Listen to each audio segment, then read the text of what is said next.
This is Cronkite News. When we were talking about this in April, they were saying 60,000 people would die by August 4th. That was the model then. We're twice that essentially now, and it's the middle of June. Changing conditions are leading experts to readjust their pandemic predictions, and it is not looking good. Plus, find out how one group of teens is helping the Navajo Nation cope with the COVID-19 outbreak. And what do teachers think about returning to the classroom? The results of a recent survey revealed. Welcome to this Cronkite News Update. I'm Sam Brennan. Up first, the bushfire northeast of Metro Phoenix is quickly becoming one of the largest wildfires in Arizona history, sparking more evacuations. The blaze, burning between Fountain Hills and Roosevelt Lake, grew to over 64,000 acres and is 0% contained. That makes it the largest current wildfire in the nation, according to forest officials. The Maricopa County Sheriff's Office issued an evacuation order just before noon for residents in the Sunflower area, about 30 miles northeast of Fountain Hills. Yesterday, about 1,500 people in Pumpkin Center and Tonto Basin were evacuated because of the blaze. Meanwhile, hundreds of firefighters are battling more flames in Arizona. The Bighorn Fire near Tucson has consumed more than 14,000 acres so far. The fire started June 5th after thunderstorms helped ignite the flames. Firefighters are making some progress. Bighorn is now 30% contained, though 3 people have suffered minor heat-related illnesses. Every morning, all of the crews are given a safety briefing for things to think about, and some of the things that they've been talking about are, of course, hydrating, because this is a very difficult place to fight fire. Some residents in the area who were ordered to leave their house can now return, but officials say they should remain vigilant. Our other big story today, the Arizona Health Department reported 2,392 new coronavirus cases, a new daily high, and 25 additional deaths this morning. According to Johns Hopkins University, there are now more than 8 million confirmed coronavirus cases worldwide. A mix of early reopenings and disregard for personal safety are prompting researchers to increase their projections of COVID-19 deaths this summer. One updated model predicts more than 201,000 COVID-19 deaths by October. When we were talking about this in April, they were saying 60,000 people would die by August 4th.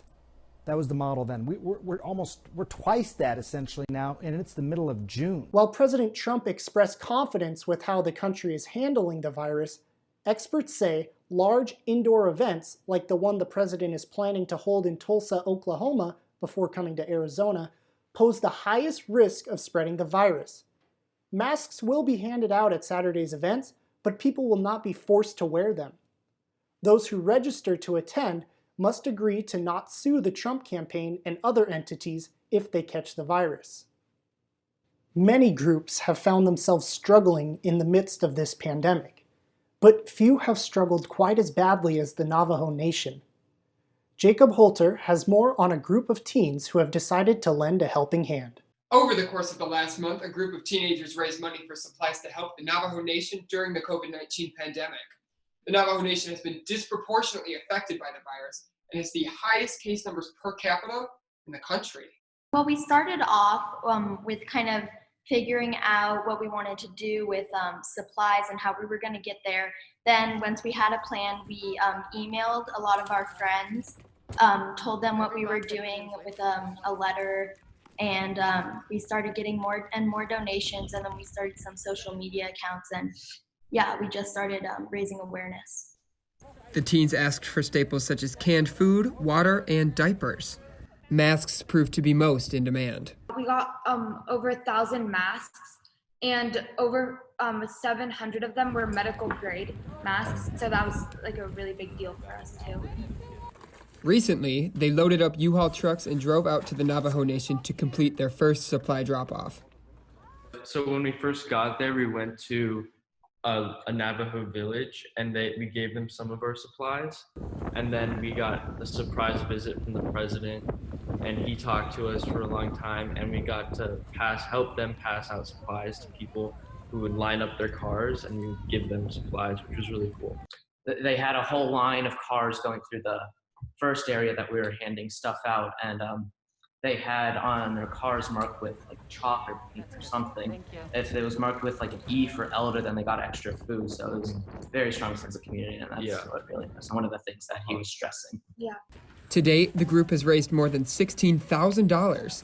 The organizers said that due to an outpouring of support, they have raised enough money to do another drop-off later this month. Jay Coulter, Cronkite News.